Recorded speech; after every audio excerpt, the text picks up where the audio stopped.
bisque that's redundant. It is redundant. I can What's just your say favorite bisque. soup? A bisque? Yeah. And then I could maybe clarify. I could say like, oh, lobster bisque. And then you'd be like, oh, wow, he must be a king or something to afford lobster soup. I bet you're a big lobster guy, right? Well, I'm getting a lobster. I'm getting a big one.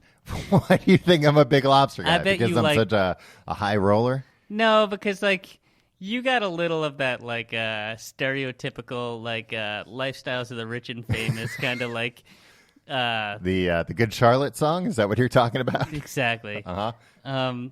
Great pull on the band Good Charlotte. Yeah, Tom. thank you, Jesus. Tim. I met the band Good Charlotte once. Wow. Yeah. Can you believe that? And I didn't know they were twins. I had the same conversation with both the guys. And I thought I was just going crazy.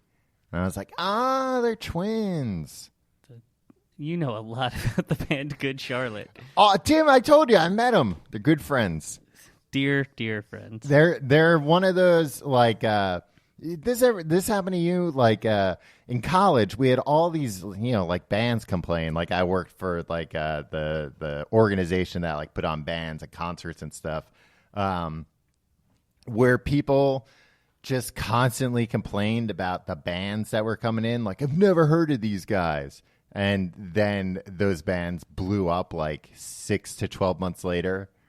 And it was so annoying because people would always be like, like Pearl Jam played this show, years ago. And it's like, yeah, because they weren't a big band yet. Anyway. They weren't. You had Good Charlotte, and you should be happy about it. They're twins, They're twins, No, I mean, Good Charlotte, but the big one was we had Outkast come play, and it was while they were recording Stankonia. They were already pretty big at that point, yeah. And that's why they were booked, because they were already fairly big. But not mainstream enough. And people were like, ooh, who's Outkast? I've never heard of this no-name band. And then, like 6 months later, they released like the biggest album of all time. Of all time. Yeah. What were we talking about? Lobster. How lobster you were like, bisque. a lobster rich, guy. Oh, look at me, I'm very fancy, and like lobster's just gross unless you put a ton of butter on it. Look at me, I wear a bib. Yeah. Well, that's because your motor skills aren't that. God, I wish. Developed. Yeah, lobster is the only food I can get away with wearing the bib. I'm like, I'll have the filet mignon, and you'll bring me a bib, right? What's in a bisque, Tom? A lot of cream. Okay. Yeah. A lot of cream, probably some Old Bay. Bisques are usually pretty salty because of the sea. But there's like a lot of seafood bisques. Even like a lobster bisque, it's going to have a lot of stuff that's not lobster in it. Like what? You might get some scallions in there. Okay. It's still going to be shellfish, I believe. Well, you know that scallions are not shellfish, right? Were you thinking scallops? Scallops. Okay. Yeah, why'd I say scallions? It's similar There might words. be some scallions in there, maybe just to, decorate it a little bit. Crab meat. Okay. So maybe some clams. Okay. I don't think there ain't no clams in a bisque. Not flounder. Yeah, it might just be lobster and scallops. Okay. That doesn't sound right. No, it doesn't sound right at all. And I think a bisque is always like a little murky, so you never really know what's going on in it. Yeah, no, there's always like a real, you're rolling the dice getting a bisque because it kind of depends on what they have on hand and like what's cheap. Like if lobster prices are through the roof, there's not going to be a lot of lobster in there. Tom. But if they've got lobster to get rid of, forget about it. Like old rotten lobster. Yeah, you get a bisque and it's basically just a lobster taking a bath. Yeah.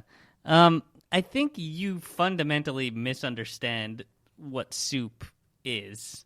Okay. I understand what it is. It's watery food. Yeah, exactly. God's wettest food. I want my food as solid as possible. That's why I mostly eat Jawbreakers. The candy, Yeah. It's a very hard healthy. food. One of the hardest foods out there today. One of them. One of them. I can't think of a harder food than jawbreaker. These literally break your jaw. Tim, you're forgetting about bones, the hardest food out there. God's hardest food. God's hardest food, bones. See, that's what you make broth out of, Tom. Yeah. Bones. Yeah, that's what I'm thinking of. Boil your bones to make my broth. What's that from? Life. Wow. Who told you that? God. God. Oh, no. Oh, are you having your visions again? Yeah. He's telling you boil the bones to No, make my he's broth? telling me he's going to boil my bones. Oh, he's threatening you. Yeah. Oh. He's a vengeful one. Yeah, he was mad about something you did? Yeah, probably. Yeah. I am a little stinker. He said, you little stinker, I'm going to boil your bones. It's like, Wow, this God's all talk. What a terrifying God. You know what? Even if somebody appeared in front of me and told me they were going to boil my bones, even if they weren't God, I would be pretty scared. Yeah. Not as brave as I am, Tom.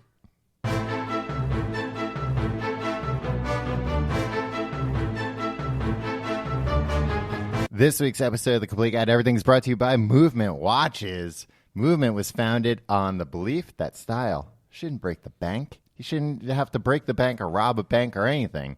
Not for style, that's for sure. You barely have to go to the bank for these watches. The watchmaker's goal is to change the way consumers think about fashion by offering high-quality, minimalist products at revolutionary prices. With over 500,000 watches sold to customers in over 160 countries. Did you even know there were that many? Countries? Yes. Nope. I think there's 100. We no, top off at 100. More than 160. They cut it off. The UN's like, hey, enough. Enough is enough, guys. Movement Watches has solidified itself as the world's fastest-growing watch company. Tim, I have a couple of Movement watches now. You've got one.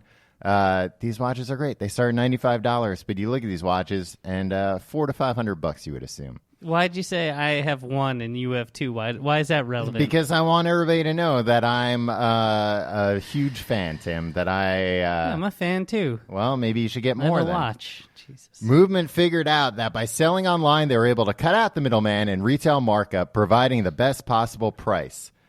And get this, Tim. You can get 15% off today with free shipping anywhere in the world and free returns by going to mvmtwatches.com/guide. This watch has a really clean design. Seriously, I get compliments everywhere I go about this watch. People can't shut up about it. It gets to the point where it's disgusting. Shut up about my watch already. Where I'm embarrassed at the praise that I'm getting over this watch.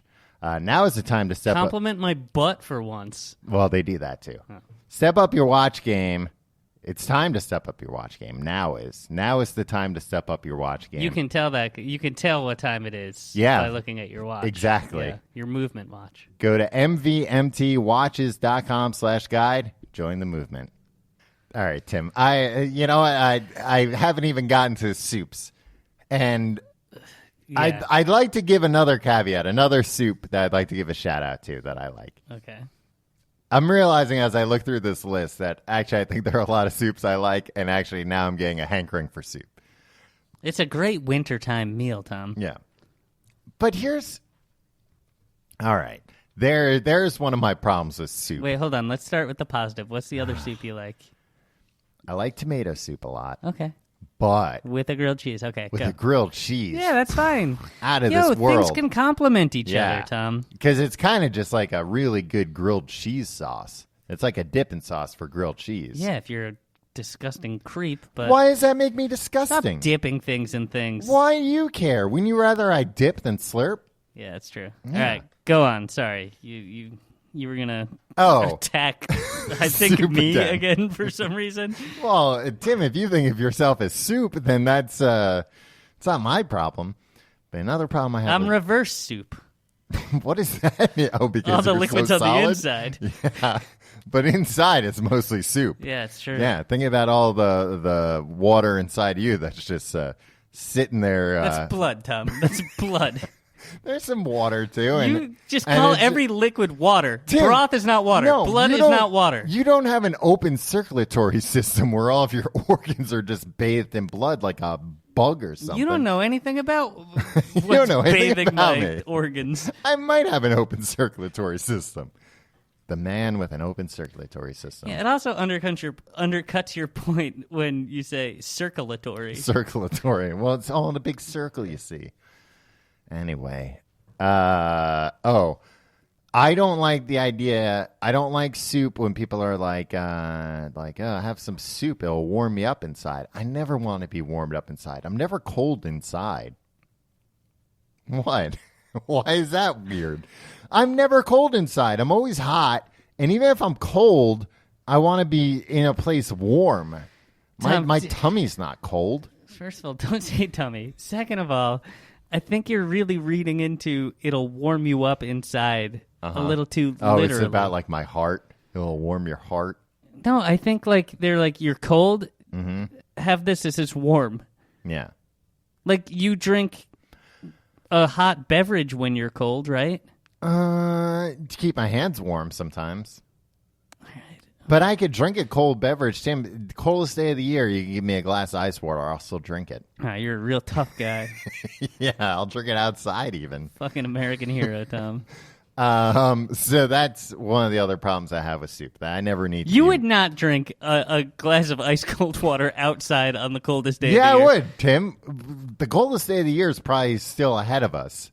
Maybe we'll make this part of the show. Yeah, we'll make it a big fun bonus thing where we'll put up a video of me drinking a glass of water outside. Yeah, you don't go outside if it's too cold now. Yeah, it's true. Yeah. So this braggadocio. Yeah, anybody could drink a glass of water, but you're acting like it's some sort of heroic feat.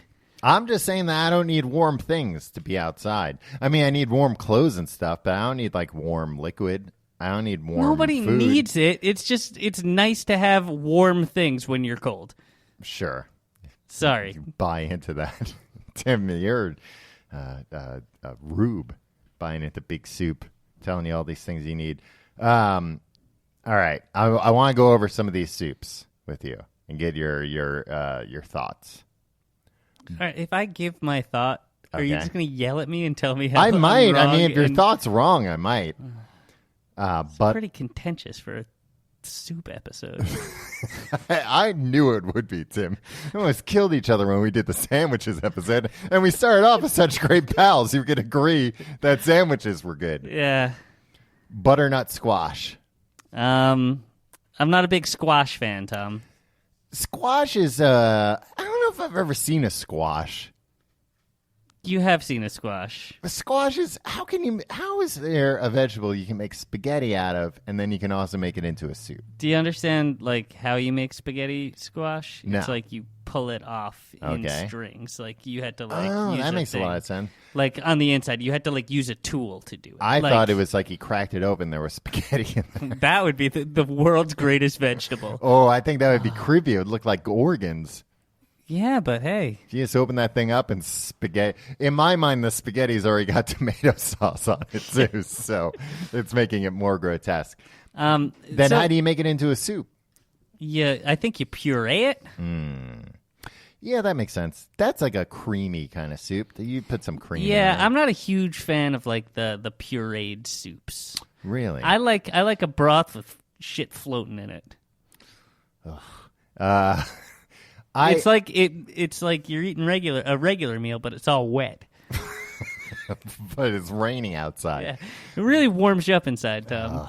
Butternut squash. Warms up your guts. Butternut squash soup is one of those soups that I always think I don't like, and then I'm like made to eat it at like something fancy or like I go to a lot of like museum openings, a lot of oh yeah, you do. A lot of $5,000 plate dinners for politicians. Yeah. And guess what, Tom? If you had ever been to one of those, food sucks. Does it? The food is the worst food ever. Nobody eats the food. You would think for paying that kind of money. You're not paying for the dinner, my friend. You're paying for access. You're paying to kiss the future president. Is that an implication that you went to one of these for our current president, Donald Trump, and kissed him? I've kissed so many future presidents, Tom. So butternut squash soup, one of those soups I would never order, but then when I get it, I'm like, it's pretty good. Yeah. When do you ever get it. I don't think you've ever had a butternut squash. Oh, I've soup. had butternut squash. I just had some at Christmas because that was the last time that